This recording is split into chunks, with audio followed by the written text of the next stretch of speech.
It's a brand new year, and we're going to talk about the first new releases of 2016.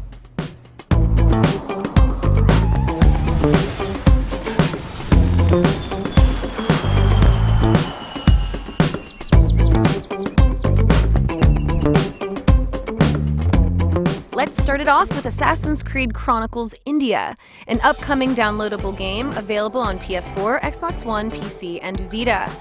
But you'll see that the game doesn't look like most of the entries in the franchise, being set on a 2.5D plane and all. It's part of a trilogy pack with Assassin's Creed Chronicles China and the same title with Russia.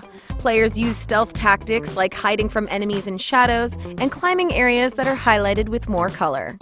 This is coming out on the 12th.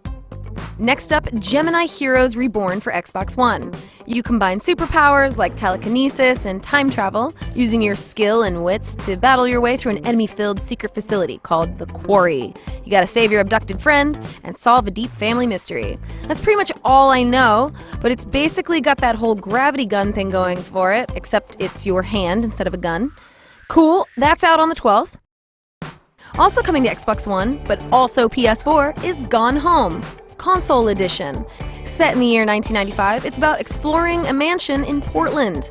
You examine household items to find out more about the family, but you probably already knew that because this game has won a bunch of awards, and you've probably heard people arguing about whether or not it's a game. You can find out for yourself on the 12th.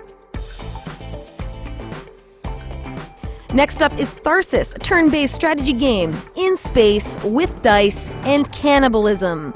It puts you in control of humanity's first manned mission to Mars that, surprise, goes horribly wrong.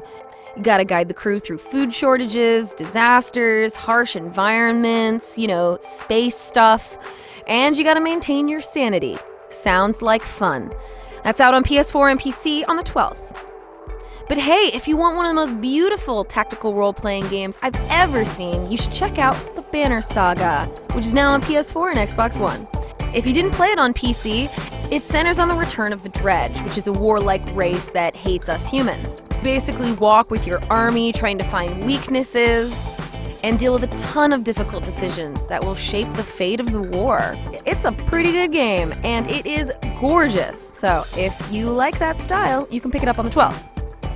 But if you're interested in a very heavy, heartfelt story, you could consider That Dragon Cancer. The game is based on a family's emotional experience of raising their son, Joel, who was diagnosed with terminal cancer at 12 months old. And though only given a short time to live, he continued to survive for the next 4 years. This is a true story, and it will be tough to get through this, but it looks very real and very honest and very human. You can pick that up on PC on the 12th. And finally, there's Dragon's Dogma Dark Arisen on PC, an expanded and enhanced version of Dragon's Dogma. This version includes the original game with a new zone to explore called Bitter Black Isle. Incorporated into this version was all the downloadable content created for the original release, a new fast travel system, as well as new items, weapons, armor, and quests. That's out on the 15th. So that's it for this week. Let me know what you're interested in picking up. Release dates are based on retailer listings and they're subject to change. I'll see you next week.